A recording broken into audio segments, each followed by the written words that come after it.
Assalamualaikum warahmatullahi wabarakatuh. Apa kabar sahabat Al-Fatah yang dimuliakan Allah? Semoga kita dalam keadaan sehat, dilimpahkan rezekinya dan diberikan keberkahan dunia dan akhirat. Amin ya robbal alamin.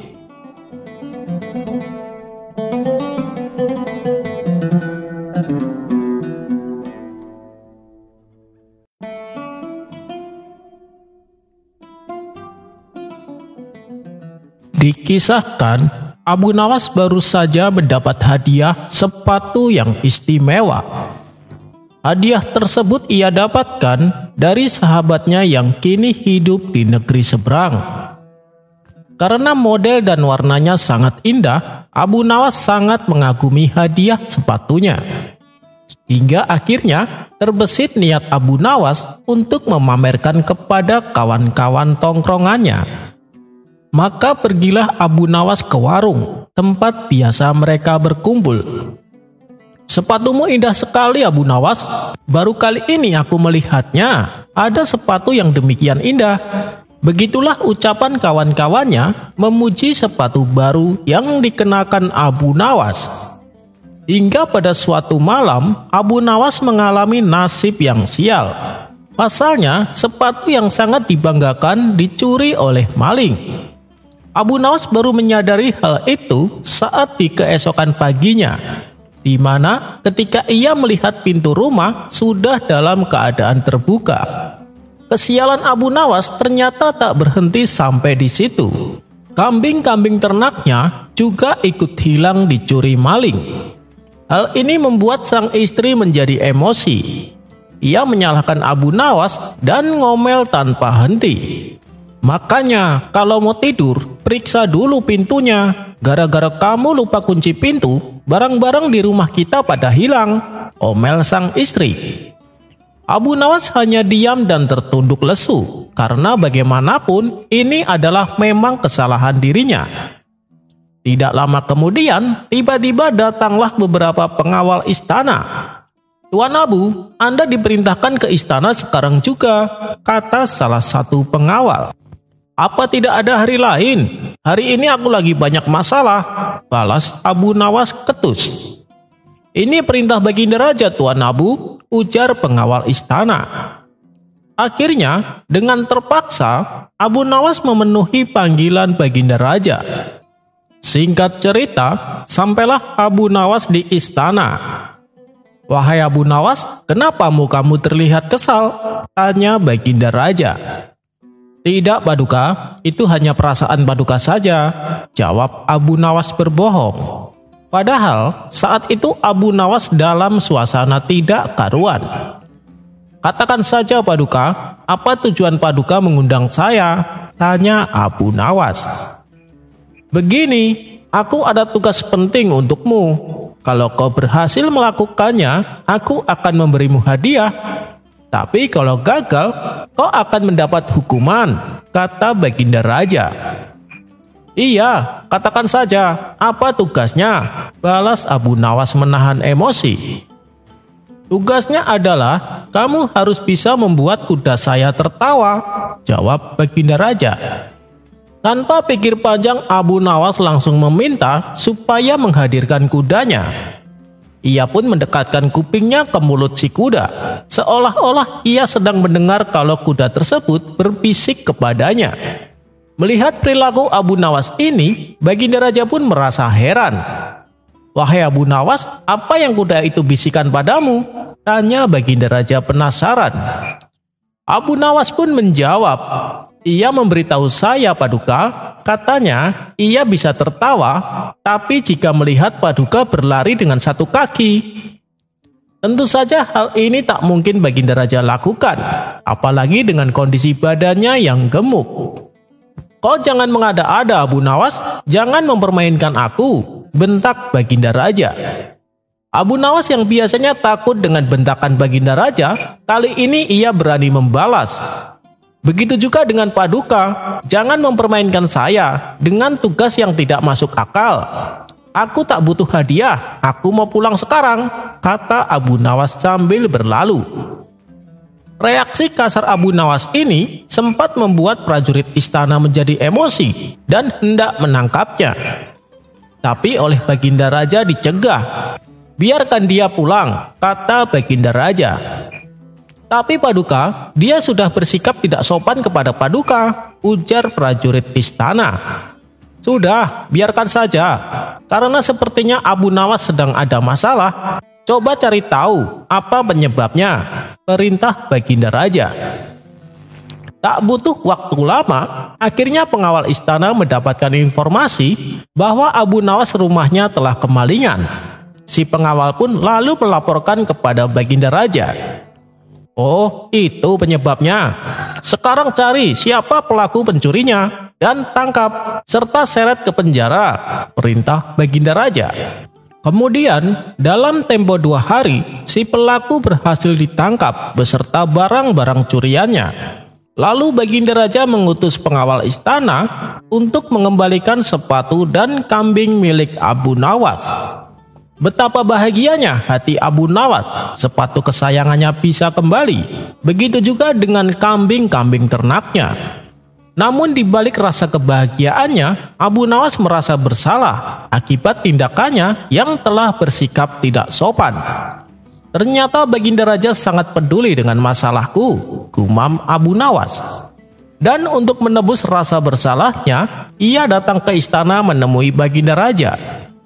"Ampun Paduka yang mulia, saya minta maaf atas kelancangan saya," kata Abu Nawas.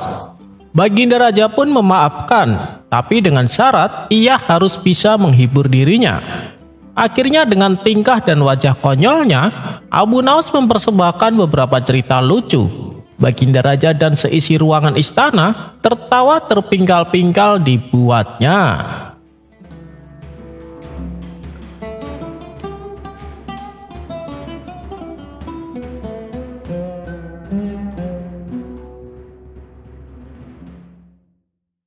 Diceritakan, pada suatu ketika Abu Nawas tampak sedang menggali tanah di belakang rumahnya. Keringat pun mengalir deras membasahi sekujur tubuhnya. Tapi yang membuat heran ketika tanah tersebut sudah digali, ia pindah posisi dan menggali tanah baru di sampingnya. Tuan Hamid yang kebetulan melintas melihat perbuatan Abu Nawas yang aneh ini. Ia pun memberanikan diri menghampiri dan bertanya kepadanya. "Wahai Abu Nawas, sebenarnya apa yang sedang kau lakukan?" Abu Nawas menjawab, "Aku sedang mencari kuburan yang hilang." Sontak Tuan Hamid terkejut mendengarnya. "Kuburan? Kuburan siapa Abu Nawas?" tanya Tuan Hamid penasaran. "Kuburan uang dinarku," jawab Abu Nawas. "Tempo hari aku mengubur beberapa uang dinar di sini, tapi aku lupa tepatnya di mana," katanya melanjutkan. "Loh, kok bisa? Harusnya ketika kau akan mengubur, berilah tanda supaya mudah mencarinya," tutur Tuan Hamid. "Sudah aku kasih tanda. Waktu aku menguburnya, ada awan di atasnya. Tapi awan itu kini tidak ada lagi," ujar Abu Nawas. Mendengar jawaban Abu Nawas, Tuan Hamid hanya terdiam. Namun dalam hatinya mengumpat, "Ada-ada saja Abu Nawas," katanya dalam hati.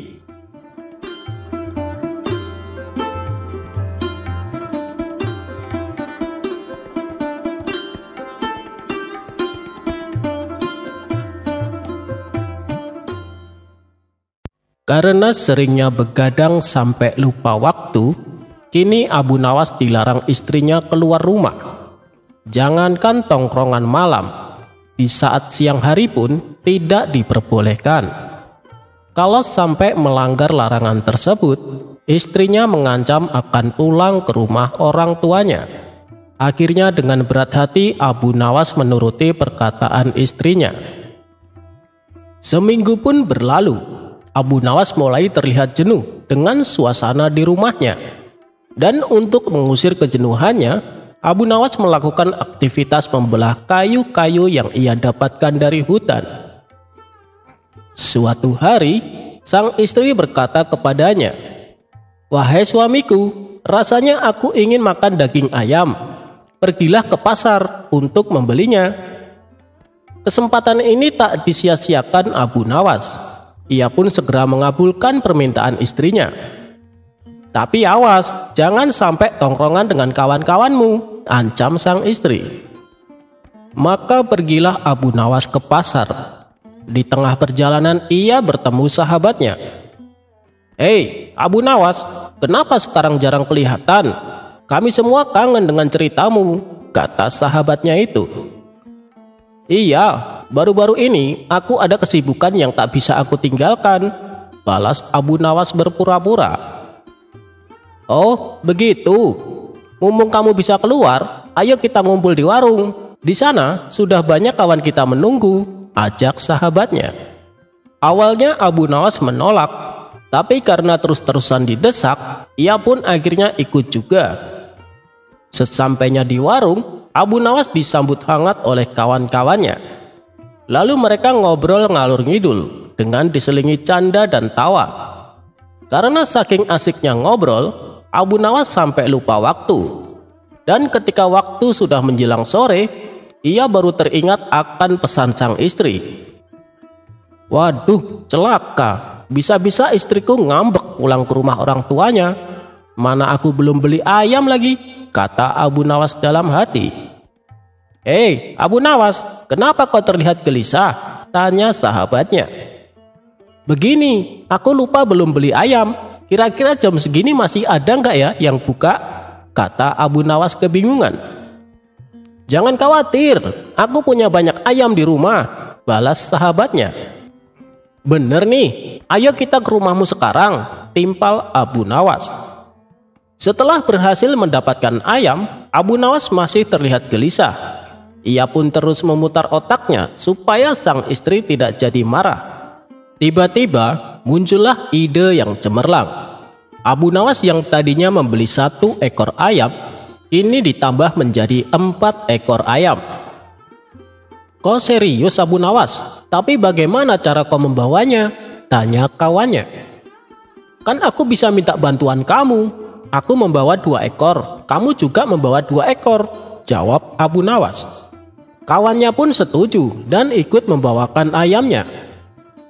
Setelah mereka berdua sudah dekat dengan rumah Abu Nawas meminta kepada kawannya untuk melepaskan ayam yang dibelinya. "Nah, sekarang pulanglah, jangan sampai istriku melihatmu," kata Abu Nawas. Kemudian Abu Nawas mulai menggiring keempat ayam tersebut dengan menggunakan tongkat kayu.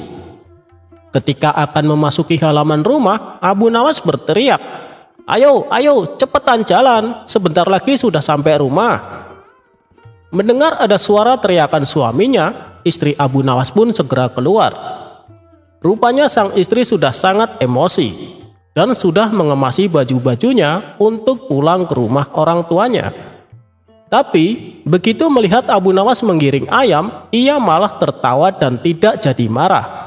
"Waduh, waduh, suamiku, bawa ayam kok digiring? Pantesan jam segini baru nyampe," kata sang istri sambil tertawa. "Iya nih, soalnya ayamnya ada 4 ekor, susah kalau dibawa pakai tangan," balas Abu Nawas. "Loh, aku kan menyuruhmu beli 1 ekor, kenapa belinya 4? tanya sang istri. "Begini wahai istriku, supaya kalau besok kau ingin makan daging ayam lagi, tak perlu repot-repot beli ke pasar," jawab Abu Nawas beralasan.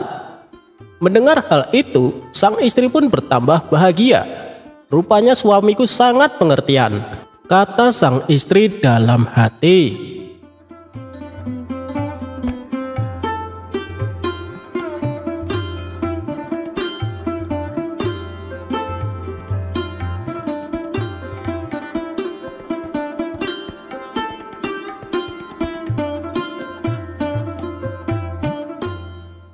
Diceritakan ada seorang pemuda yang taat beribadah. Setiap malam ia tak pernah ketinggalan sholat tahajud. Bahkan dari pagi sampai sore ia habiskan waktunya hanya untuk beribadah di dalam masjid. Kabar tentang kealiman si pemuda pun tersebar sampai ke seluruh Baghdad.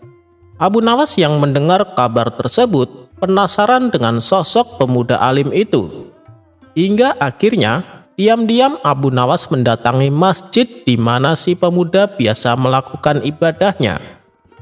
Namun, setelah beberapa hari mengamati pemuda itu, Abu Nawas merasakan kejanggalan.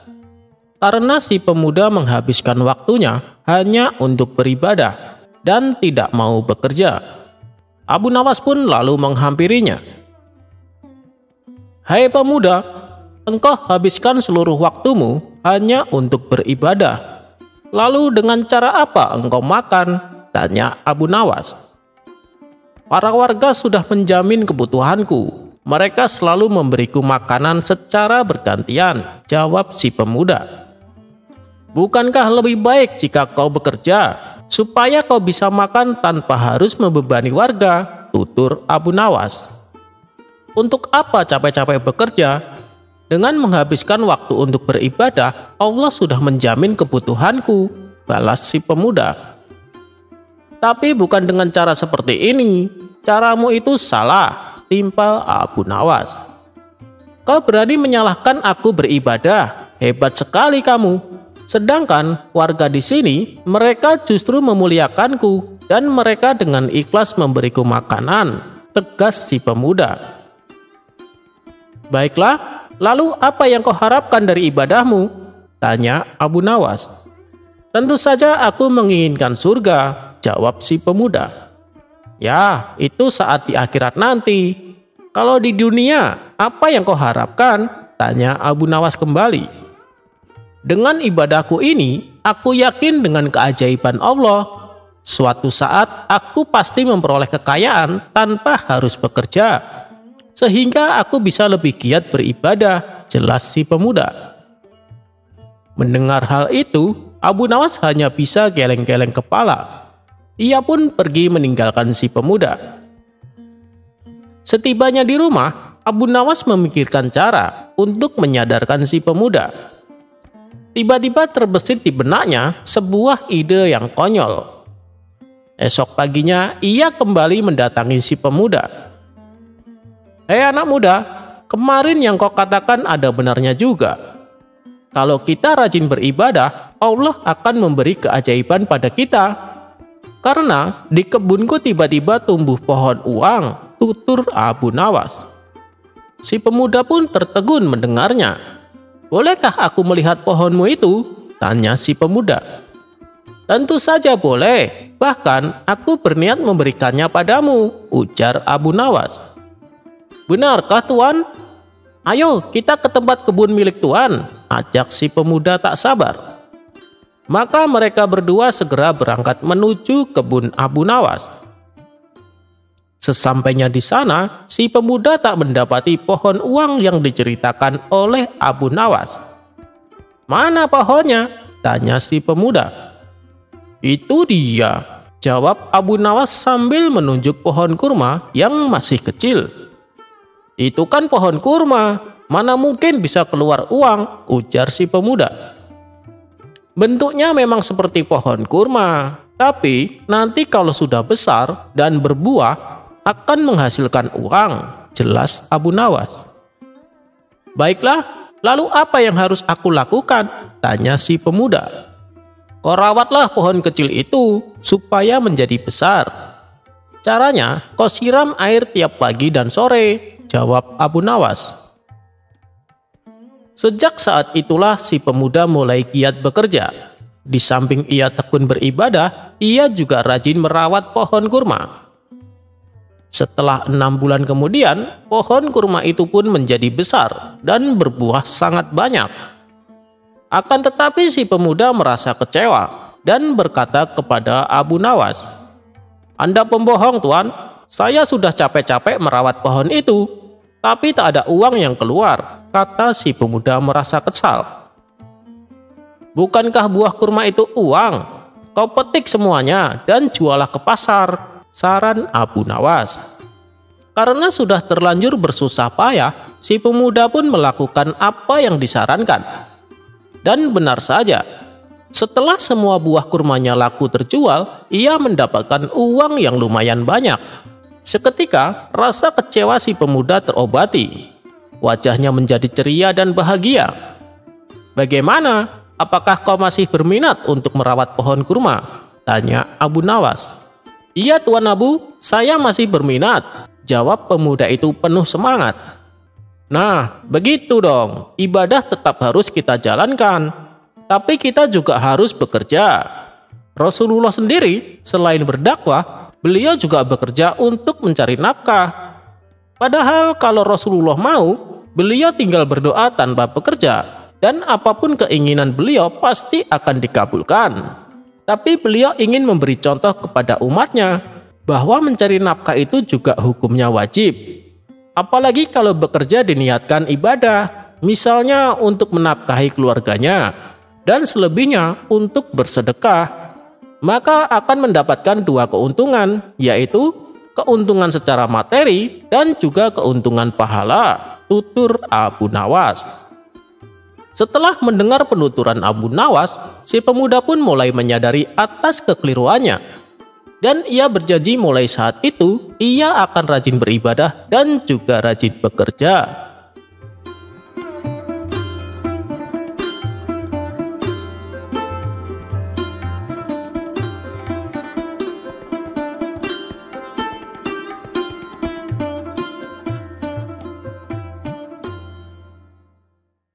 Paku wasiat warisan leluhur Abu Nawas.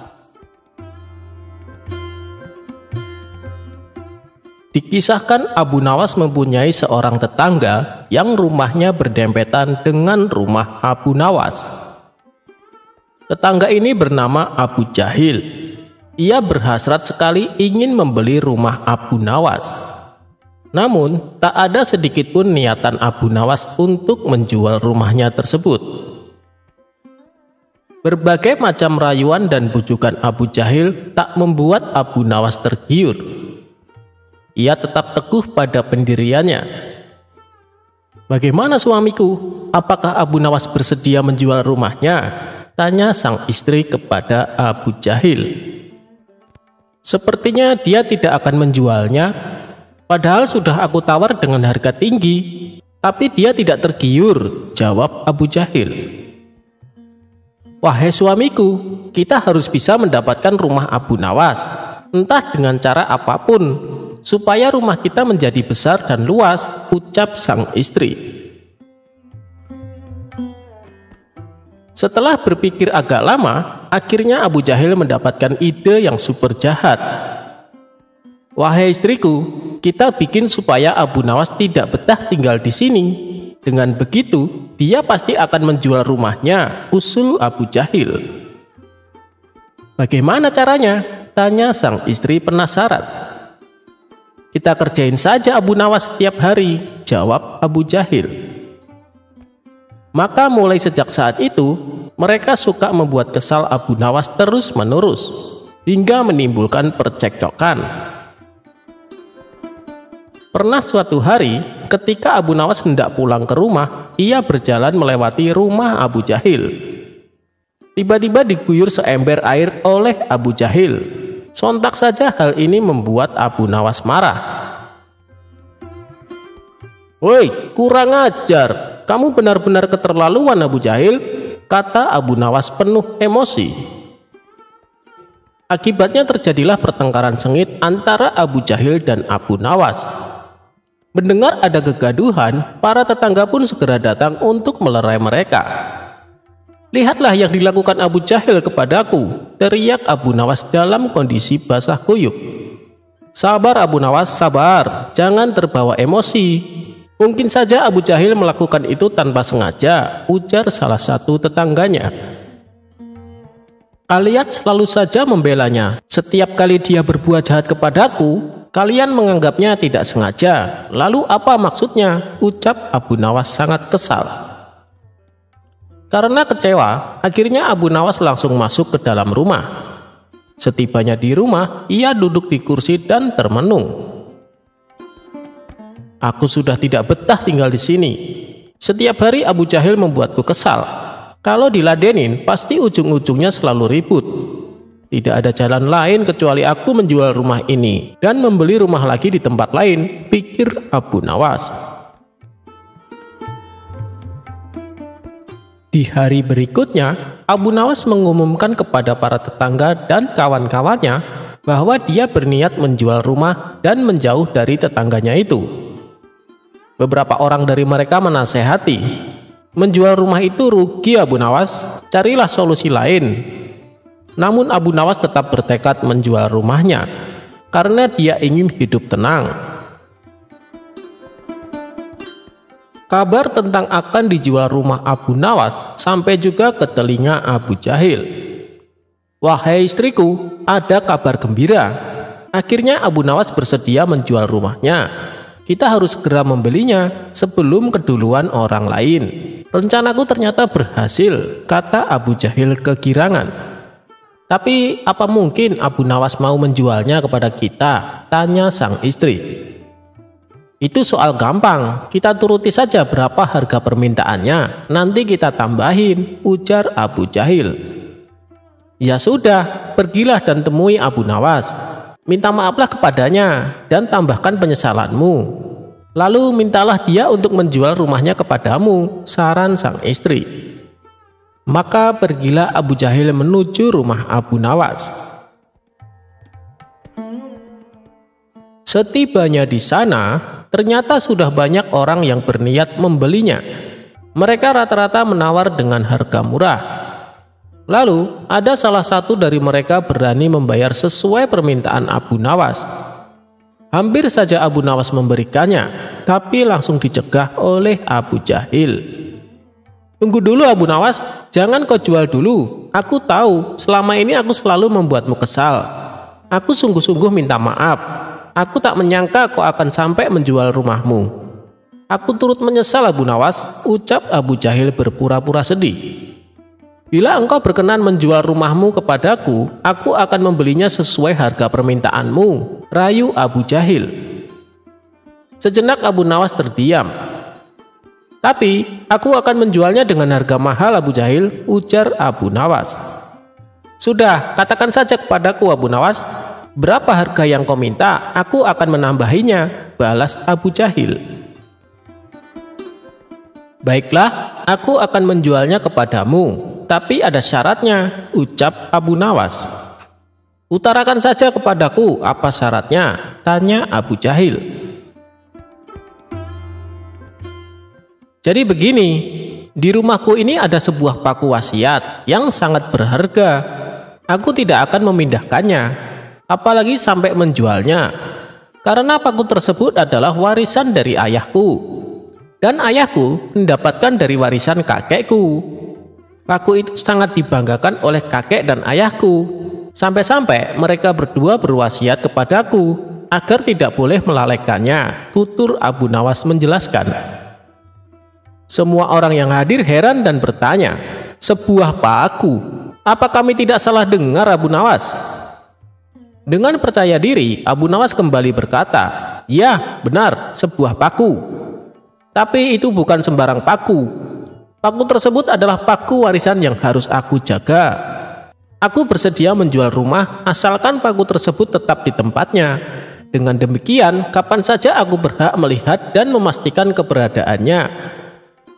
Mendengar persyaratan tersebut, Abu Jahil tidak keberatan. Tidak masalah Abu Nawas, kapanpun kamu mau, kamu boleh menengok paku wasiatmu. Kalau boleh tahu, di mana tempat paku tersebut? Tanya Abu Jahil. Paku tersebut tertancap di ruang makan, jawab Abu Nawas. Mereka berdua lalu menandatangani jual beli rumah dengan ketentuan syarat yang diajukan Abu Nawas. Abu Jahil senang bukan main karena dia berhasil membeli rumah Abu Nawas. Beberapa hari kemudian, saat waktu sarapan pagi, Abu Nawas mendatangi rumahnya yang sudah ia jual dan masuk ke ruang makan hanya untuk menengok pakunya tersebut. Melihat kehadiran Abu Nawas, Abu Jahil dan istrinya yang sedang sarapan mengajaknya untuk makan bersama. Tentu saja dengan senang hati Abu Nawas menerimanya. Begitu juga saat jam makan siang, Abu Nawas kembali datang dengan alasan yang sama, yaitu menengok paku wasiatnya. Karena Abu Jahil dan istrinya sedang makan siang, ia kembali mengajak Abu Nawas untuk makan siang bersama mereka. Lagi-lagi tawaran tersebut disambut hangat oleh Abu Nawas. Dan ketika malam tiba, saatnya bagi Abu Jahil dan istrinya makan malam, Abu Nawas kembali datang dengan alasan menengok paku wasiatnya itu. Abu Jahil dan istrinya yang sedang makan malam kembali mengajak Abu Nawas untuk makan bersama. Begitulah seterusnya. Hampir setiap hari Abu Nawas datang ketika saat waktunya makan. Hal ini lama-lama membuat Abu Jahil dan istrinya merasa terganggu. Tapi mereka tak berani melarangnya, sebab mereka telah menyepakati perjanjian tersebut saat membeli rumah Abu Nawas. Bahkan setiap Abu Jahil dan istrinya akan tidur malam, mereka selalu diganggu oleh kedatangan Abu Nawas. Akhirnya Abu Jahil tak tahan dengan kelakuan Abu Nawas. Kemarahannya ia lampiaskan kepada istrinya, sehingga terjadi pertengkaran antara Abu Jahil dan sang istri. Abu Jahil pun merasa menyesal telah membeli rumah Abu Nawas. Keesokan harinya, ketika Abu Nawas datang, Abu Jahil berkata, "Hei Abu Nawas, silahkan kamu beli kembali rumahmu ini. Aku sudah tidak tahan dengan kelakuanmu." Abu Nawas pun menjawab, "Dengar ya Abu Jahil, pantang bagiku untuk membeli sesuatu yang sudah aku jual." Abu Jahil lalu mencoba menawarkannya kepada orang lain, tapi tidak satu pun yang bersedia karena mereka tahu resikonya. Terpaksa Abu Jahil mengembalikan rumahnya kepada Abu Nawas tanpa meminta ganti uang sepeser pun.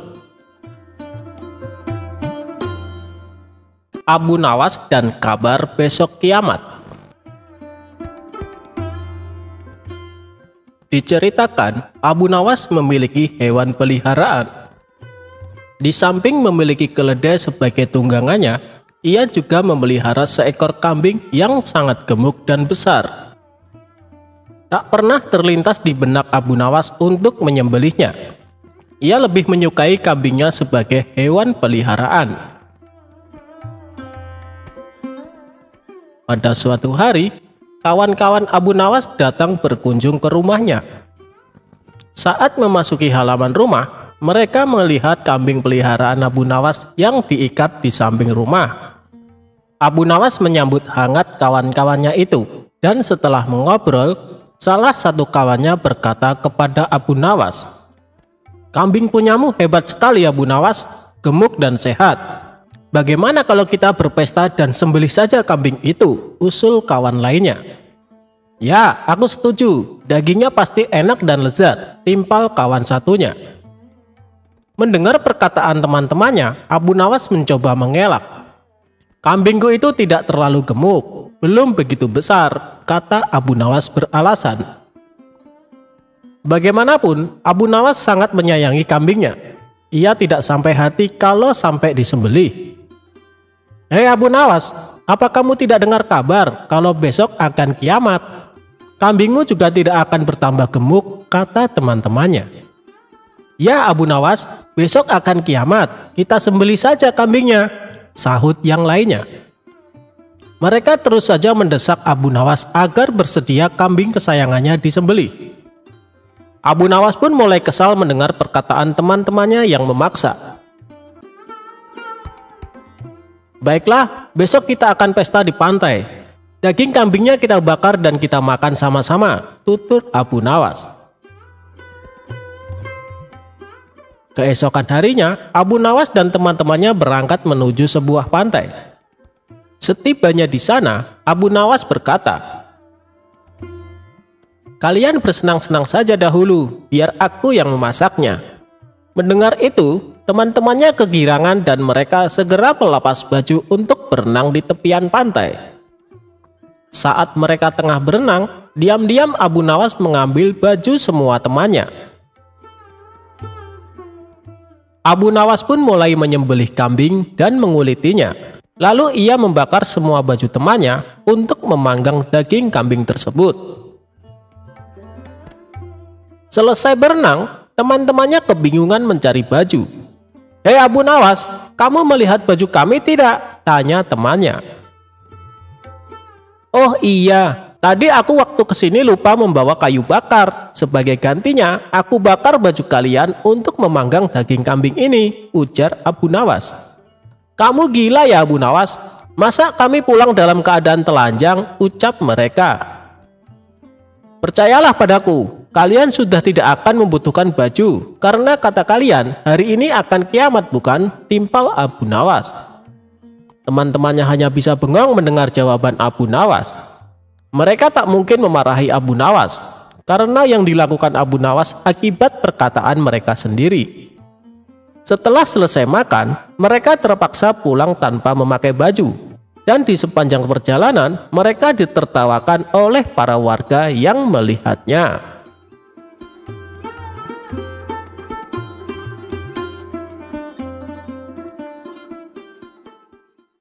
Abu Nawas mencari jarum yang hilang.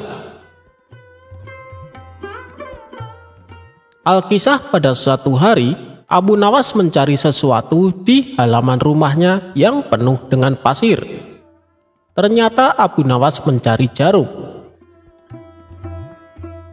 Tetangganya yang merasa kasihan ikut membantu Abu Nawas mencari jarum tersebut. Tetapi selama 1 jam lebih mereka mencari jarum tersebut tidak juga mereka temukan. Kemudian tetangganya bertanya kepada Abu Nawas, "Wahai Abu Nawas, kira-kira di mana engkau menjatuhkan jarum itu?" tanya tetangga itu. "Jarumnya sih jatuh di dalam rumah," jawab Abu Nawas. "Loh, maksudnya bagaimana? Kalau jarum itu jatuh di dalam rumah, mengapa engkau mencarinya di luar rumah?" tanya tetangga tersebut keheranan. "Karena di dalam rumah tampak gelap, sedangkan di luar terang," jawab Abu Nawas tanpa dosa. Kisah ini selesai sampai di sini, singkat namun penuh makna. Ada yang memaknai jika mencari kebahagiaan di luar rumah itu tidak ada artinya, padahal kebahagiaan sesungguhnya ada di dalam rumah yang terkadang tak terlihat.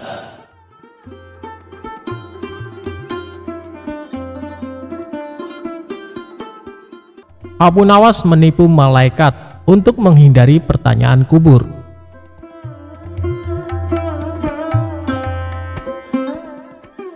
Abu Nawas adalah seorang sosok yang dekat dengan Khalifah Harun.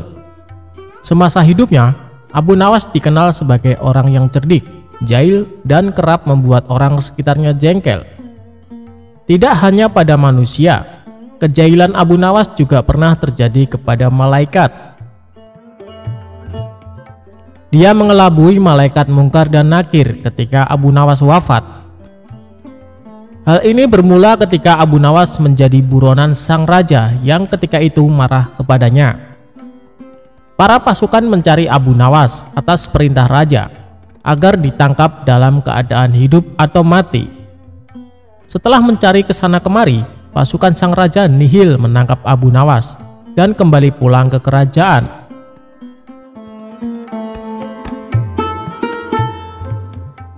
Mengetahui pencariannya berakhir, Abu Nawas pulang ke rumahnya untuk kemudian sholat 2 rakaat. Usai sholat, dia memberikan surat wasiat kepada istrinya. Beberapa waktu pun berlalu dan Abu Nawas wafat. Dari situ, kisah Abu Nawas menipu malaikat pun dimulai.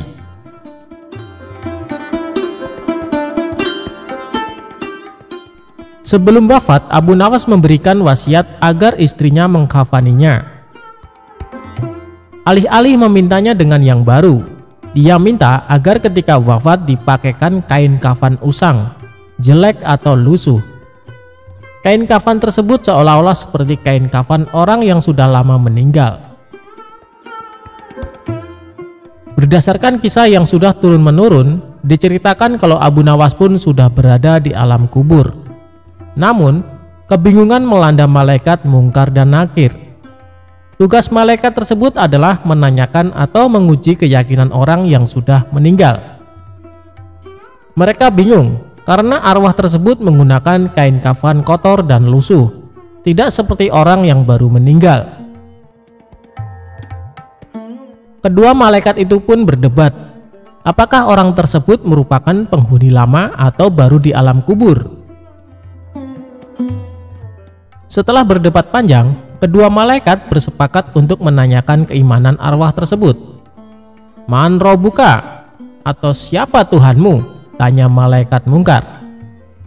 Mendengar pertanyaan itu, Abu Nawas sedikit ketakutan dan hening sesaat untuk kemudian menjawab pertanyaan malaikat. Wahai malaikat, tidakkah kau tahu bahwa kain kafanku ini sudah lama?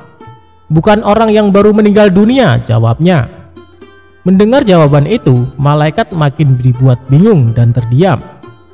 Mereka bingung dengan penampilan Abu Nawas yang lusuh, namun kondisi kuburannya masih terlihat baru. Perdebatan pun kembali terjadi sambil pandangannya tak lepas dari Abu Nawas. Pada akhirnya, malaikat mendapat suatu keputusan. Malaikat memutuskan kalau Abu Nawas adalah penghuni lama dan tidak menanyakan lebih lanjut. Kedua malaikat itu lantas pergi dan berpindah ke kuburan lain dan bertanya-tanya apakah mereka sedang dijahili. Konon, kisah Abu Nawas mengelabui malaikat itu meniru Umar bin Khattab yang dikisahkan berani membentak malaikat mungkar dan nangkir.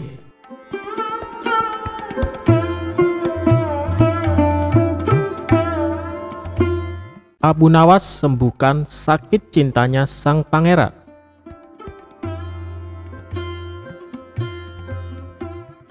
Dikisahkan, pangeran yang menjadi putra mahkota jatuh sakit. Sudah banyak tabib yang didatangkan untuk memeriksa dan mengobati, tapi tak seorang pun yang mampu menyembuhkannya. Akhirnya raja mengadakan sayembara. Sayembara tersebut boleh diikuti oleh rakyat dari semua lapisan, tidak terkecuali oleh para penduduk negeri tetangga.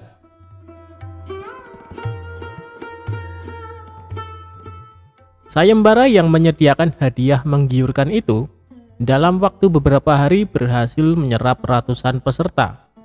Namun tak satu pun dari mereka berhasil mengobati penyakit sang pangeran.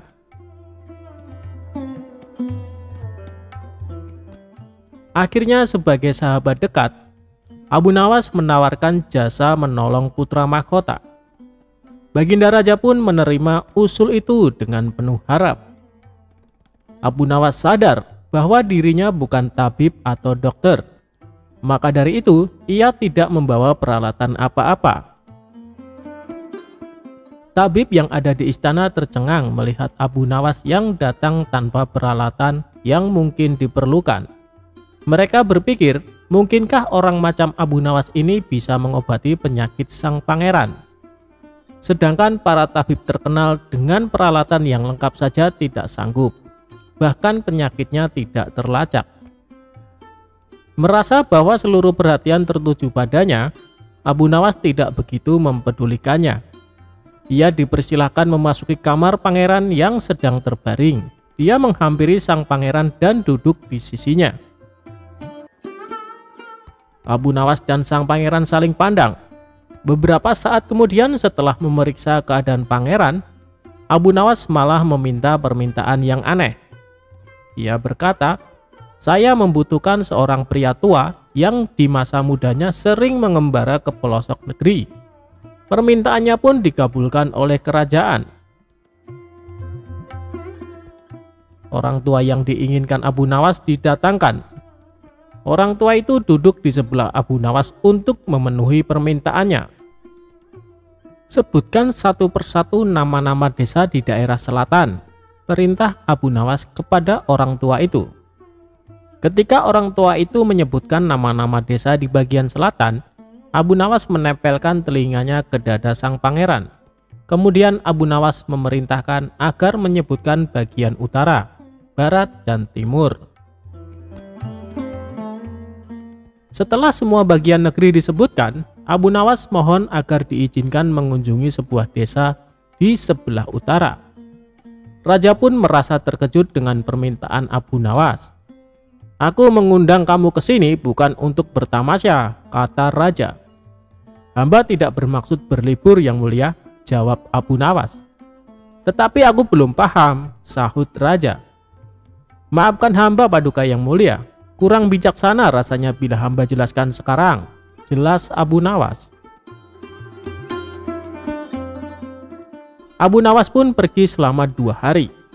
Saat kembali dari desa itu, ia menemui sang pangeran dan membisikkan sesuatu. Kemudian menempelkan telinganya ke dada sang pangeran. Lalu Abu Nawas menghadap raja. "Apakah yang mulia masih menginginkan sang pangeran tetap hidup?" tanya Abu Nawas. "Apa maksud perkataanmu?" raja balas bertanya. "Sang pangeran sedang jatuh cinta pada seorang gadis di desa sebelah utara negeri ini," kata Abu Nawas menjelaskan. "Bagaimana kau tahu?" tanya raja. Ketika nama-nama desa di seluruh negeri ini disebutkan, tiba-tiba degup jantungnya bertambah keras saat mendengar nama sebuah desa di bagian utara negeri ini. Tetapi sang pangeran tidak berani mengutarakannya kepada Baginda, terang Abu Nawas. "Lalu apa yang harus aku lakukan?" tanya raja. "Mengawinkan pangeran dengan gadis desa itu, sebab cinta itu buta, wahai raja. Bila tidak berusaha mengobati, maka ia akan mati." Rupanya saran Abu Nawas tidak bisa ditolak. Sang pangeran adalah putra satu-satunya yang merupakan pewaris tunggal kerajaan. Dan Abu Nawas benar. Begitu mendengar persetujuan sang raja, setelah dikawinkan dengan gadis desa tersebut, sang pangeran berangsur-angsur pulih. Sebagai tanda terima kasih, raja memberi Abu Nawas sebuah cincin permata yang sangat indah.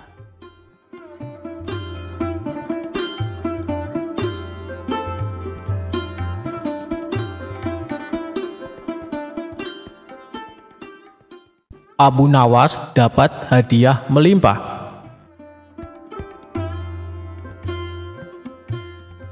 Cerita lucu Abu Nawas kali ini bermula ketika suatu hari Baginda Raja memerintahkan semua menteri untuk berkumpul di istana.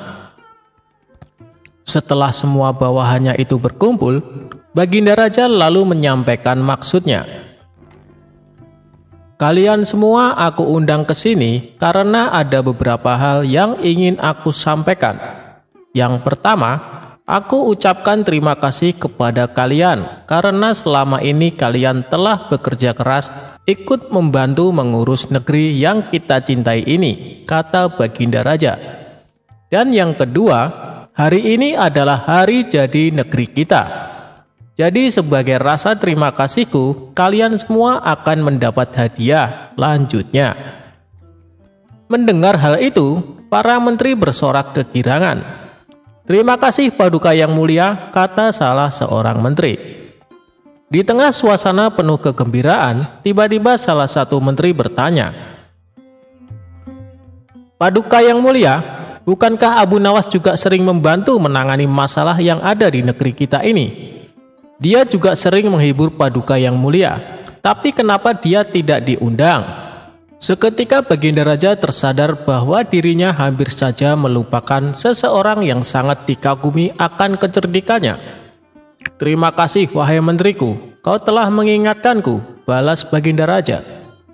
Kemudian ia memerintahkan beberapa pengawal segera memanggil Abu Nawas.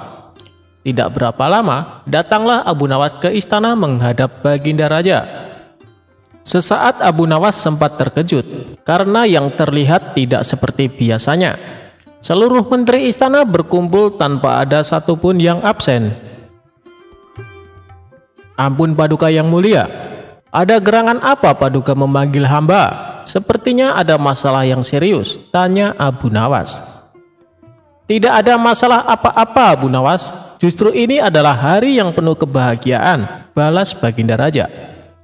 "Alhamdulillah kalau begitu. Tapi ada tujuan apa hamba dan semua menteri istana diperintahkan menghadap Paduka?" tanya Abu Nawas lagi. Baginda Raja lalu memberitahu akan memberikan hadiah kepada semua menteri, termasuk Abu Nawas.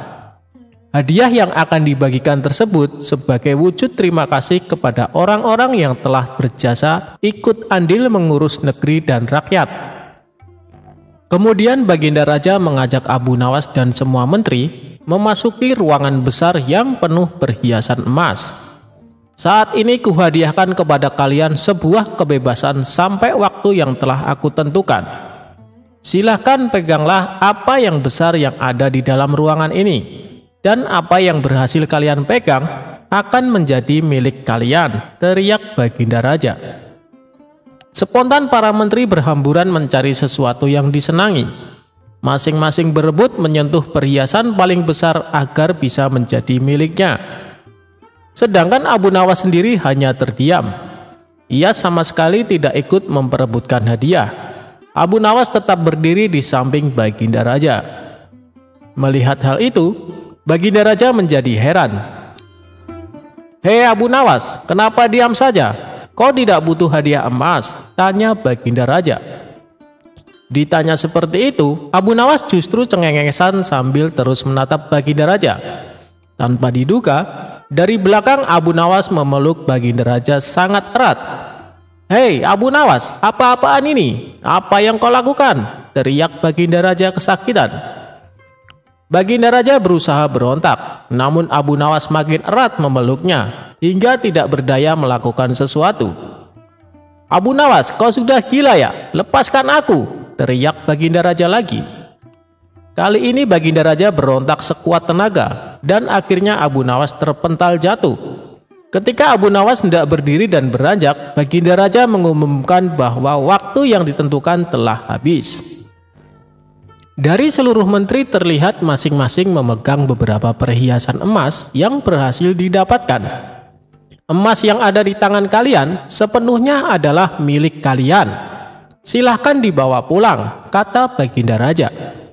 Maka satu persatu menteri mohon diri pamit pulang. Begitu juga dengan Abu Nawas. Ia mohon pamit kepada Baginda Raja. "Tunggu Abu Nawas, jangan pulang dulu. Aku masih ada urusan dengan kau," ucap Baginda Raja. Baginda Raja lalu menanyakan kepada Abu Nawas perihal tingkah anehnya yang tiba-tiba memeluk dirinya. "Maaf Paduka yang mulia, semua menteri Paduka adalah orang-orang bodoh.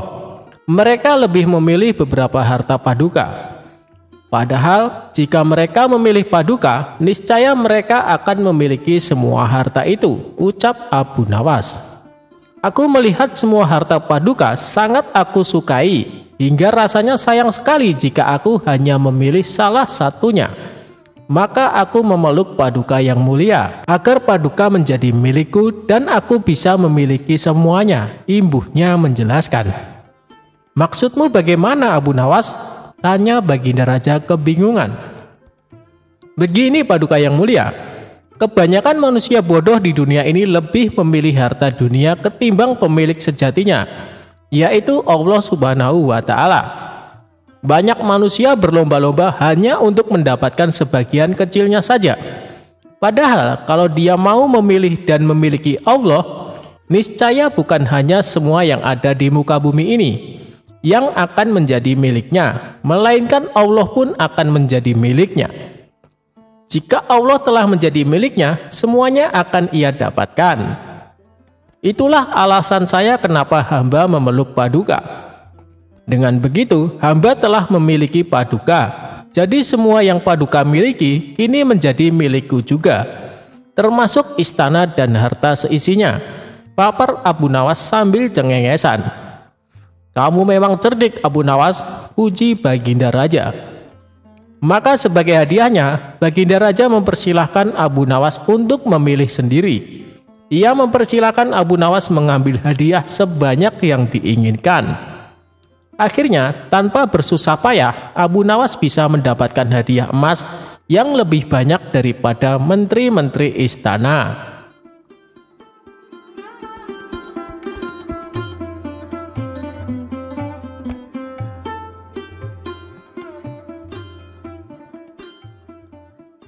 Abu Nawas dan toa masjid.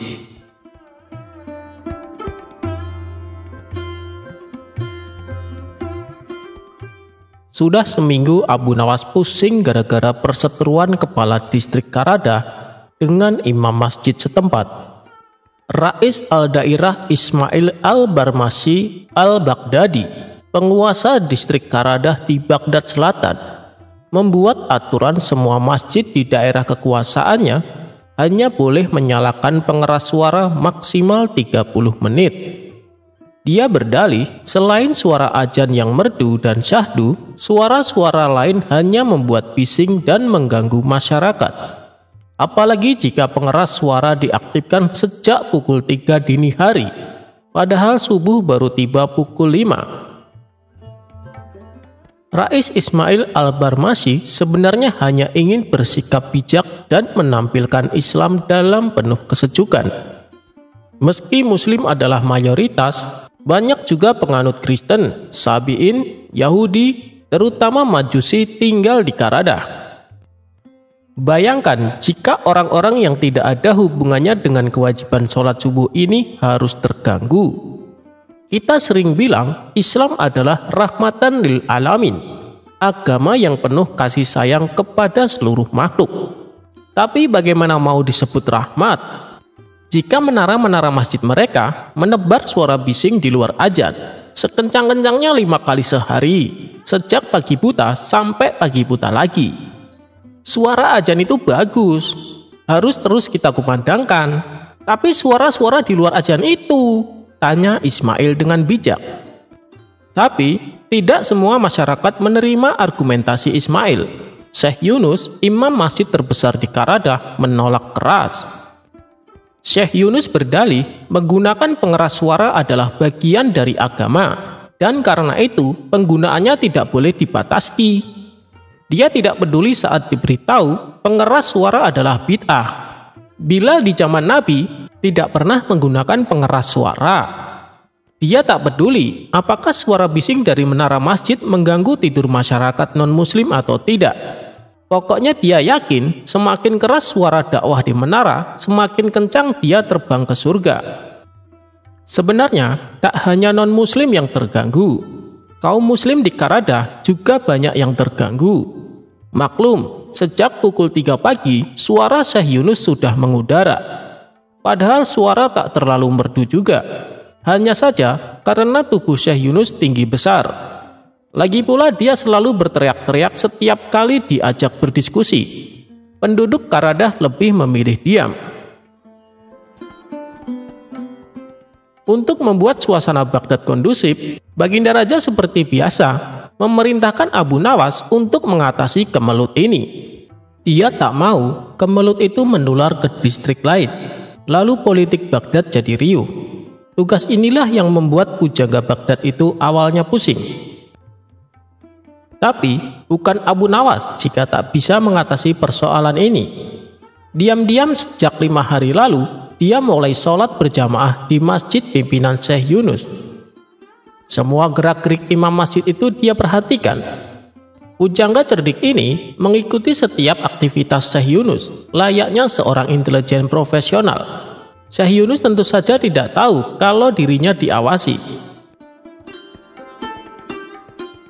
Setelah jamaah bubar, Syekh Yunus tidak langsung pulang. Dia mendekati anjing hitam di halaman masjid sambil berteriak, "Anjing siapa ini?" Abu Nawas yang memang menunggu momen ini, buru-buru menghampiri sang imam sambil pura-pura terkejut. "Oh, maaf wahai imam masjid, itu anjing saya." "Anda bawa anjing ke masjid? Anda tidak tahu bahwa hewan ini najis? Islam melarang pemeluknya memelihara anjing. Barang siapa memelihara anjing, dia akan dikutuk malaikat." "Sabar Pak Haji," jawab Abu Nawas lemah lembut. "Jika membawa anjing dikutuk malaikat, berarti pemuda Ashabul Kahfi juga dikutuk malaikat. Buktinya, mereka bawa anjing tapi masuk surga." Syekh Yunus terdiam. Dia baru tersadar bahwa Al-Quran mengabadikan kisah pemuda saleh Ashabul Kahfi tidur di gua bersama anjing, bukan dengan kucing, apalagi kambing. "Ini bukan anjing sembarangan," lanjut Abu Nawas yang merasa sudah di atas angin. "Dia keturunan langsung anjing yang tidur bersama Ashabul Kahfi." Di antara anjing-anjing yang lain, dia yang paling rajin beribadah dan bertasbih pada Allah. Anda sudah gila ya? Masa anjing beribadah kepada Allah? Tanya imam masjid sedikit emosi. Abu Nawas buru-buru membacakan dalilnya dalam Al-Quran surat Al-Isra ayat 44 bahwa semua penghuni langit dan bumi, tentu termasuk anjing, bertasbih pada Allah Subhanahu wa Ta'ala. Hanya saja umat manusia tidak mengerti tasbih mereka. Tak lama anjing di depan mereka menggonggong. Lalu Abu Nawas mendekatkan kupingnya ke arah anjing itu. Anjing ini kirim salam pada Pak Haji, kata Abu Nawas usai mendengarkan bisikan anjing di sampingnya. Tapi dia juga kirim salam kepada perempuan yang Pak Haji ajak jalan-jalan ke pasar 3 hari lalu. Syekh Yunus tentu saja terkejut. Dari mana anjing ini tahu 3 hari lalu dia mengajak jalan seorang perempuan ke pasar? Abu Nawas paham, lelaki di depannya terkejut bukan main. Tapi dia pura-pura santai. Tentu saja Abu Nawas tahu sang imam pergi ke pasar bersama perempuan 3 hari lalu. Bukankah dia menyelidiki gerak-gerik Syekh Yunus dalam 5 hari terakhir? Ini gila, dari mana anjing itu tahu? Tapi Anda harus percaya, saya tidak melakukan perbuatan tercela dengan perempuan itu. Dia sedang saya rayu agar mau menikah dengan keponakan saya yang berdagang di pasar, kilah Syekh Yunus. Tak lama, anjing itu kembali menggonggong. Lagi-lagi, Abu Nawas pura-pura mendengarkan bisikan si anjing. Kata anjing ini, sebaiknya kursi dan meja yang Pak Imam beli di pasar 2 hari lalu ditaruh di rumah saja. Jangan titip di masjid. Haram, itu sama saja korupsi rumah Allah, kata Abu Nawas. Lagi-lagi Syekh Yunus terkejut. Gila, dari mana anjing ini tahu? Saya baru saja membeli perabot rumah dan menitipkannya di masjid, gumam Syekh Yunus dalam hati sambil geleng-geleng kepala. Abu Nawas hampir tertawa, tapi dia cepat buang muka. 2 hari lalu dia memang tahu sang imam membeli barang lalu menitipkannya di masjid untuk sementara waktu. Anjing itu kembali menggonggong. Abu Nawas mulai menguping lagi. Sang imam mulai gemetar lagi. Rahasia apa lagi yang mau diungkapkan oleh anjing ini? Pikir imam masjid itu. Pak Haji, mohon maaf, barusan anjing sakti ini berbisik. Jika besok subuh Pak Haji menggunakan pengeras suara seperti biasa, alat itu hanya akan mengeluarkan suara anjing. Sebaiknya Pak Haji berhati-hati. Nanti masyarakat menduga Pak Haji main-main dengan agama, kata Abu Nawas santai sambil melepas rantai anjing itu lalu pergi. Syekh Yunus diam mematung, pikirannya berkecamuk. Bagaimana mungkin seekor anjing bisa menebak masa lalu dan masa depannya? Ini gawat, pikirnya. Saat asar tiba, dia mulai ragu menggunakan pengeras suara. Berkali-kali dia mencobanya terlebih dahulu untuk memastikan bukan suara anjing yang keluar. Saat maghrib tiba, keraguannya pada pengeras suara bertambah. Bahkan dia hampir saja tidak berani menggunakan pengeras suara saat azan Isya. Usai sholat Isya berjamaah, sang imam tidak bisa tidur. Ia bengong di masjid. Ketika jam menunjukkan pukul 3 dini hari, tapi tidak seperti biasanya. Dia tak berani beranjak ke mihrab. Syekh Yunus tak bisa membayangkan satu distrik Karadah geger jika dari menara masjidnya terdengar suara anjing menggonggong. Ketika subuh tiba, sang imam benar-benar tak berani menyentuh pengeras suara itu. Dia lalu azan sekencang-kencangnya. Masyarakat yang biasanya tiba di masjid agak terlambat sebab dimanja oleh pengeras suara, malah datang lebih awal. Mereka ingin tahu mengapa suara menggelegar Syekh Yunus pagi itu tak terdengar di menara masjid. Apakah pengeras suara rusak atau sang imam masjid sakit?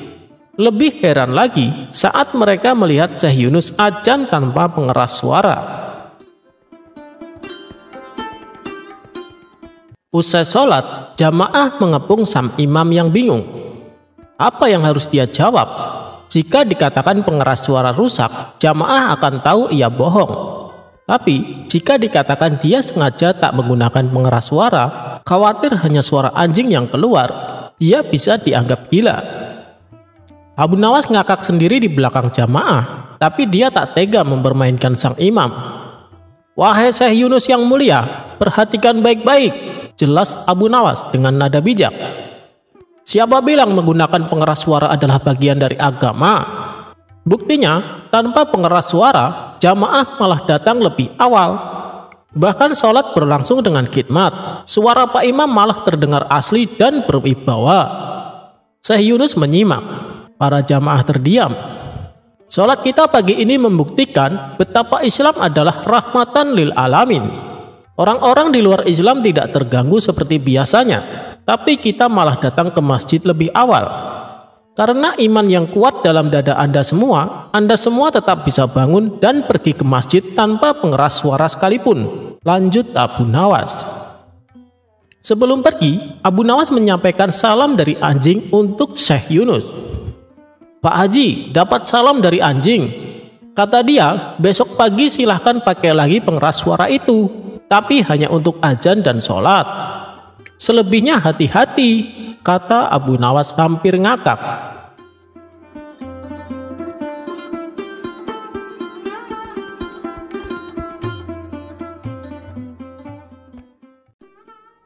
Akal bulus Abu Nawas makan sop gratis. Suatu hari Abu Jahil sibuk berbelanja di pasar. Tanpa diduga ia bertemu sahabat lamanya. "Hei Abu Jahil, apa kabar?" tanya sahabatnya.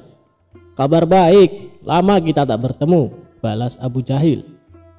Kemudian sahabatnya mengajak Abu Jahil ke rumahnya dan menjamunya dengan makanan. "Wahai kawan, aku merasa tersanjung dengan penghormatan ini. Kamu memang sahabatku yang istimewa. Besok aku mengundangmu ke rumahku untuk makan siang," pinta Abu Jahil. "Baiklah Abu Jahil, insya Allah aku akan datang," jawab sahabatnya itu. Esok harinya Abu Jahil membeli 2 ekor kelinci, tapi dia bingung bagaimana cara memasaknya. Kemudian ia teringat pada tetangganya Abu Nawas. "Abu Nawas kan pandai memasak. Aku akan meminta bantuannya," pikir Abu Jahil. Abu Jahil lalu mendatangi rumah Abu Nawas dan mengutarakan keinginannya. Tentu saja Abu Nawas dengan senang hati bersedia membantunya. Saat Abu Nawas sibuk memasak, Abu Jahil berkata kepadanya, "Abu Nawas, aku tinggal sebentar menjemput sahabatku di pasar, sebab dia belum tahu alamat rumahku." Abu Nawas pun menjawab, "Ya, kamu pergi saja Abu Jahil, aku akan buat masakan sop kelinci yang lezat." Setelah Abu Jahil pergi, sop kelinci yang dibuatnya sudah matang. Sepertinya lezat juga sop daging kelinci ini, pikir Abu Nawas. Dia pun mencicipinya satu iris. Mantap! Karena ketagihan, ia menyantap daging kelinci satu persatu sampai tersisa sedikit. Tidak lama kemudian datanglah Abu Jahil bersama sahabatnya. "Wahai Abu Nawas, ini sahabatku sudah datang, ayo siapkan makanannya," kata Abu Jahil. "Siap Abu Jahil, tapi lebih nikmat kalau ditambah dengan roti," ucap Abu Nawas. "Baiklah, aku akan keluar sebentar membeli roti," kata Abu Jahil. Sementara sahabat Abu Jahil duduk menunggu di ruang tamu. Ketika Abu Jahil keluar kedua kalinya ini, Abu Nawas malah menghabiskan sop kelinci yang dimasaknya. Selanjutnya, Abu Nawas berpikir bagaimana caranya agar Abu Jahil tidak marah. Tiba-tiba muncul ide jahil Abu Nawas. Ia menemui sahabat Abu Jahil yang duduk menunggu di ruang tamu. "Apakah kamu tahu kenapa diundang ke rumah Abu Jahil?" tanya Abu Nawas. "Aku tahu karena aku sahabatnya," jawab sahabat Abu Jahil. "Berarti kamu tidak tahu alasan yang sebenarnya," kata Abu Nawas berpura-pura sedih. "Memangnya ada apa dengan Abu Jahil?" tanya sahabat itu penasaran. "Sebenarnya sudah lama dia gila, sudah berobat kemana-mana tapi tidak ada satupun yang menyembuhkannya. Kemudian ada tabib yang menyarankan Abu Jahil memakan telinga manusia, dan ternyata manjur. Abu Jahil semakin membaik dan mulai mengenali siapa saja sahabatnya, dan alasannya mengajakmu kemari agar bisa memotong telingamu untuk dimakan," kata Abu Nawas. "Apa ini serius?" tanya sahabat Abu Jahil. "Kalau tidak percaya, lihatlah ke dapur. Aku disuruh memasak sop tapi tidak ada dagingnya, karena dia menginginkan kedua telingamu," ujar Abu Nawas. Spontan sahabat Abu Jahil masuk ke dapur dan melihat sop yang dibuat Abu Nawas. "Ternyata benar, aku harus secepatnya pergi dari sini," pikir sahabat Abu Jahil. Ketika hendak pergi keluar, ia berpapasan dengan Abu Jahil tepat di depan pintu. "Maaf kawan, aku terlambat. Aku akan segera menyiapkan hidangannya," kata Abu Jahil. Kemudian Abu Jahil masuk ke dalam dan memberikan kepada Abu Nawas. "Mana sop kelincinya, Abu Nawas?" tanya Abu Jahil. "Begini Abu Jahil, sahabatmu tadi mengambil 2 daging kelinci dan menyembunyikannya di balik bajunya. Lihatlah, sahabatmu keluar dan lari karena dia ketakutan dan malu kepadamu," ucap Abu Nawas. Abu Jahil menengok ke arah ruang tamu. Benar saja, sahabatnya sudah pergi keluar. Abu Jahil pun berlari menyusul sahabatnya. "Hei kawan, ambillah satu saja dan berikan satu untukku," teriak Abu Jahil. "Kok gila ya, itu sama sekali tak mungkin ku berikan." Sahabatnya mengira Abu Jahil meminta telinganya. Ia pun ketakutan dan berlari tambah kencang. Sementara Abu Nawas yang menyaksikan itu tertawa terpingkal-pingkal.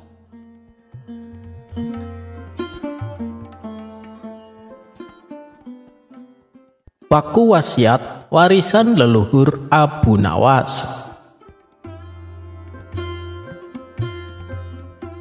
Dikisahkan Abu Nawas mempunyai seorang tetangga yang rumahnya berdempetan dengan rumah Abu Nawas. Tetangga ini bernama Abu Jahil. Ia berhasrat sekali ingin membeli rumah Abu Nawas. Namun tak ada sedikit pun niatan Abu Nawas untuk menjual rumahnya tersebut. Berbagai macam rayuan dan bujukan Abu Jahil tak membuat Abu Nawas tergiur. Ia tetap teguh pada pendiriannya. "Bagaimana suamiku? Apakah Abu Nawas bersedia menjual rumahnya?" tanya sang istri kepada Abu Jahil. "Sepertinya dia tidak akan menjualnya, padahal sudah aku tawar dengan harga tinggi, tapi dia tidak tergiur," jawab Abu Jahil. "Wahai suamiku, kita harus bisa mendapatkan rumah Abu Nawas, entah dengan cara apapun, supaya rumah kita menjadi besar dan luas," ucap sang istri. Setelah berpikir agak lama, akhirnya Abu Jahil mendapatkan ide yang super jahat. "Wahai istriku, kita bikin supaya Abu Nawas tidak betah tinggal di sini. Dengan begitu, dia pasti akan menjual rumahnya," usul Abu Jahil. "Bagaimana caranya?" tanya sang istri penasaran. "Kita kerjain saja Abu Nawas setiap hari," jawab Abu Jahil. Maka mulai sejak saat itu, mereka suka membuat kesal Abu Nawas terus-menerus, hingga menimbulkan percekcokan. Pernah suatu hari, ketika Abu Nawas hendak pulang ke rumah, ia berjalan melewati rumah Abu Jahil. Tiba-tiba diguyur seember air oleh Abu Jahil. Sontak saja hal ini membuat Abu Nawas marah. "Woi, kurang ajar, kamu benar-benar keterlaluan Abu Jahil," kata Abu Nawas penuh emosi. Akibatnya terjadilah pertengkaran sengit antara Abu Jahil dan Abu Nawas. Mendengar ada kegaduhan, para tetangga pun segera datang untuk melerai mereka. "Lihatlah yang dilakukan Abu Jahil kepadaku," teriak Abu Nawas dalam kondisi basah kuyup. "Sabar Abu Nawas, sabar, jangan terbawa emosi. Mungkin saja Abu Jahil melakukan itu tanpa sengaja," ujar salah satu tetangganya. "Kalian selalu saja membelanya. Setiap kali dia berbuat jahat kepadaku, kalian menganggapnya tidak sengaja. Lalu apa maksudnya?" ucap Abu Nawas sangat kesal. Karena kecewa, akhirnya Abu Nawas langsung masuk ke dalam rumah. Setibanya di rumah, ia duduk di kursi dan termenung. "Aku sudah tidak betah tinggal di sini. Setiap hari Abu Jahil membuatku kesal. Kalau diladenin, pasti ujung-ujungnya selalu ribut. Tidak ada jalan lain kecuali aku menjual rumah ini dan membeli rumah lagi di tempat lain," pikir Abu Nawas.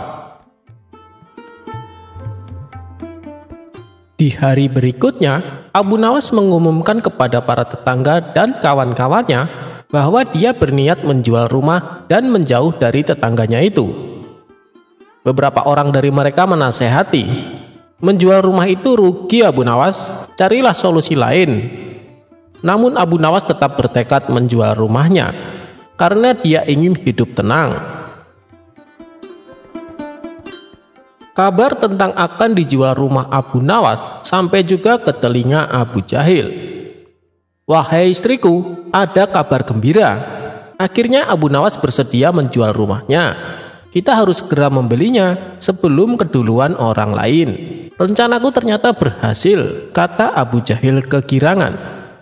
"Tapi apa mungkin Abu Nawas mau menjualnya kepada kita?" tanya sang istri.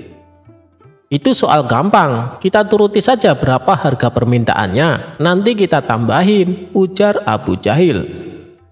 "Ya sudah, pergilah dan temui Abu Nawas. Minta maaflah kepadanya dan tambahkan penyesalanmu. Lalu mintalah dia untuk menjual rumahnya kepadamu," saran sang istri. Maka pergilah Abu Jahil menuju rumah Abu Nawas. Setibanya di sana, ternyata sudah banyak orang yang berniat membelinya. Mereka rata-rata menawar dengan harga murah. Lalu, ada salah satu dari mereka berani membayar sesuai permintaan Abu Nawas. Hampir saja Abu Nawas memberikannya, tapi langsung dicegah oleh Abu Jahil. "Tunggu dulu Abu Nawas, jangan kau jual dulu. Aku tahu selama ini aku selalu membuatmu kesal. Aku sungguh-sungguh minta maaf. Aku tak menyangka kau akan sampai menjual rumahmu. Aku turut menyesal Abu Nawas," ucap Abu Jahil berpura-pura sedih. "Bila engkau berkenan menjual rumahmu kepadaku, aku akan membelinya sesuai harga permintaanmu," rayu Abu Jahil. Sejenak Abu Nawas terdiam. "Tapi aku akan menjualnya dengan harga mahal Abu Jahil," ujar Abu Nawas. "Sudah, katakan saja kepadaku Abu Nawas, berapa harga yang kau minta, aku akan menambahinya," balas Abu Jahil. "Baiklah, aku akan menjualnya kepadamu, tapi ada syaratnya," ucap Abu Nawas. "Utarakan saja kepadaku apa syaratnya?" tanya Abu Jahil. "Jadi begini, di rumahku ini ada sebuah paku wasiat yang sangat berharga. Aku tidak akan memindahkannya, apalagi sampai menjualnya, karena paku tersebut adalah warisan dari ayahku, dan ayahku mendapatkan dari warisan kakekku.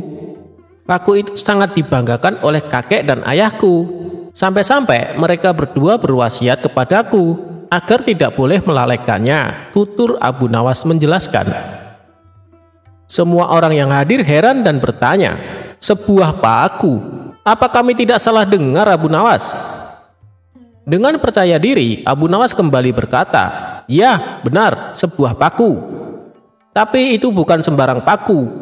Paku tersebut adalah paku warisan yang harus aku jaga. Aku bersedia menjual rumah asalkan paku tersebut tetap di tempatnya. Dengan demikian, kapan saja aku berhak melihat dan memastikan keberadaannya." Mendengar persyaratan tersebut, Abu Jahil tidak keberatan. "Tidak masalah Abu Nawas, kapanpun kamu mau, kamu boleh menengok paku wasiatmu. Kalau boleh tahu, di mana tempat paku tersebut?" tanya Abu Jahil. "Paku tersebut tertancap di ruang makan," jawab Abu Nawas. Mereka berdua lalu menandatangani jual beli rumah dengan ketentuan syarat yang diajukan Abu Nawas. Abu Jahil senang bukan main karena dia berhasil membeli rumah Abu Nawas. Beberapa hari kemudian, saat waktu sarapan pagi, Abu Nawas mendatangi rumahnya yang sudah ia jual dan masuk ke ruang makan hanya untuk menengok pakunya tersebut. Melihat kehadiran Abu Nawas, Abu Jahil dan istrinya yang sedang sarapan mengajaknya untuk makan bersama. Tentu saja dengan senang hati Abu Nawas menerimanya.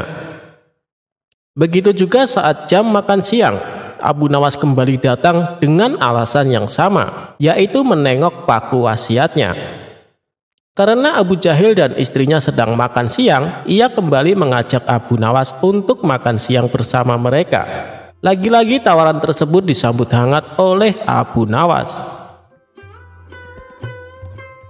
Dan ketika malam tiba, saatnya bagi Abu Jahil dan istrinya makan malam, Abu Nawas kembali datang dengan alasan menengok paku wasiatnya itu. Abu Jahil dan istrinya yang sedang makan malam kembali mengajak Abu Nawas untuk makan bersama. Begitulah seterusnya. Hampir setiap hari Abu Nawas datang ketika saat waktunya makan. Hal ini lama-lama membuat Abu Jahil dan istrinya merasa terganggu. Tapi mereka tak berani melarangnya, sebab mereka telah menyepakati perjanjian tersebut saat membeli rumah Abu Nawas. Bahkan setiap Abu Jahil dan istrinya akan tidur malam, mereka selalu diganggu oleh kedatangan Abu Nawas. Akhirnya Abu Jahil tak tahan dengan kelakuan Abu Nawas. Kemarahannya ia lampiaskan kepada istrinya, sehingga terjadi pertengkaran antara Abu Jahil dan sang istri. Abu Jahil pun merasa menyesal telah membeli rumah Abu Nawas. Keesokan harinya, ketika Abu Nawas datang, Abu Jahil berkata, "Hei Abu Nawas, silahkan kamu beli kembali rumahmu ini. Aku sudah tidak tahan dengan kelakuanmu." Abu Nawas pun menjawab, "Dengar ya Abu Jahil, pantang bagiku untuk membeli sesuatu yang sudah aku jual." Abu Jahil lalu mencoba menawarkannya kepada orang lain, tapi tidak satu pun yang bersedia karena mereka tahu resikonya.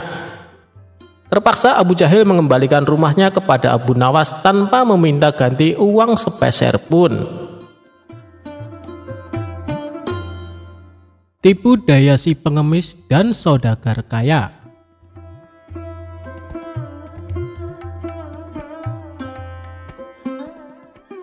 Abu Nawas terlahir pada tahun 747 Masehi.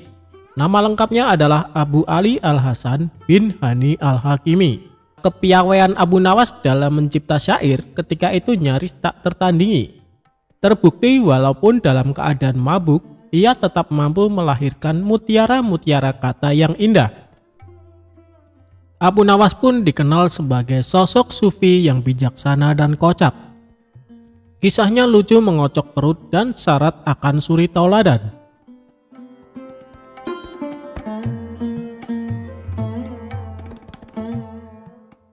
Al-Kisah, seorang saudagar kaya di Baghdad membuat sayembara berendam semalam di kolam air yang terkenal sangat dingin.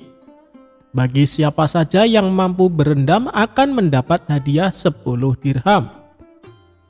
Konon, banyak sekali yang mencoba dan hanya mampu bertahan sepertiga malam.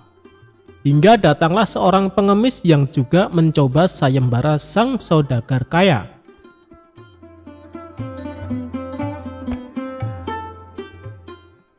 Singkat cerita, si pengemis pun hampir menyerah di tengah malam. Kemudian berdoalah si pengemis kepada Allah, dan ia pun tidak merasa kedinginan lagi.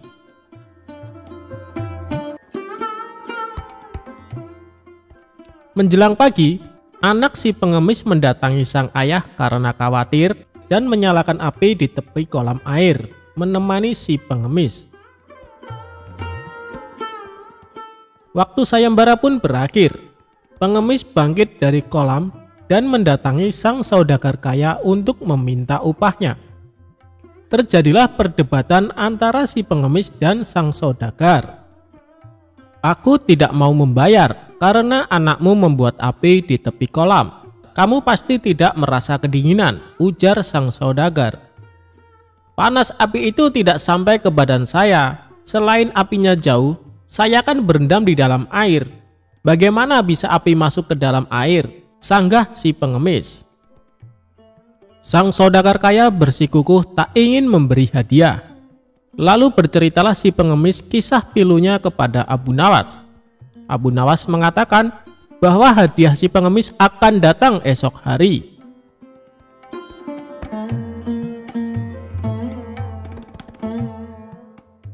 Keesokan harinya, Abu Nawas menyelenggarakan sebuah hajat. dengan mengundang sang saudagar kaya tersebut bersama Baginda Raja beserta para petinggi istana. Tak ada suguhan yang tersaji di acara hajatan itu. Abu Nawas berkata pada sang raja bahwa masih sedang memasak nasi.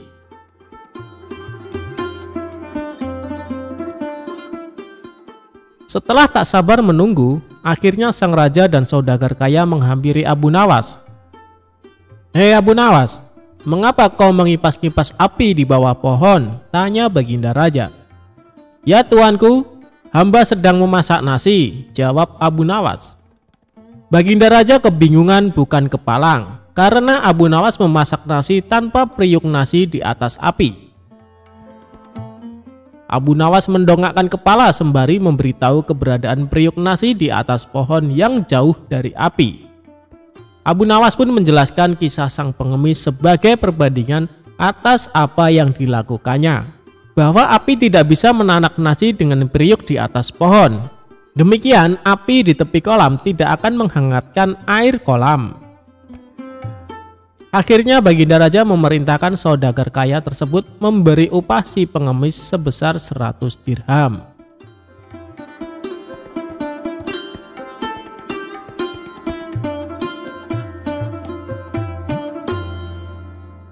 Pada suatu malam, Baginda Raja kaget dan terbangun dari tidurnya dengan nafas yang terengah-engah. Baginda Raja baru saja bermimpi buruk. Pada keesokan harinya, Baginda Raja terlihat sangat gelisah. Ia masih saja terngiang-ngiang tentang mimpinya semalam. Sang menteri yang senantiasa mendampingi Baginda merasakan kegelisahan yang dialami rajanya itu. "Ampun Paduka yang mulia, kenapa Baginda terlihat murung? Apakah Paduka sedang kurang sehat?" tanya sang menteri. "Tidak, wahai menteriku. Saya sehat-sehat saja. Cuman, tadi malam saya mengalami mimpi yang buruk. Entah kenapa mimpi itu begitu membekas dalam pikiranku. Hal inilah yang membuatku menjadi gelisah," jawab Baginda Raja. Mendengar jawaban Baginda, sang menteri lalu memberi saran.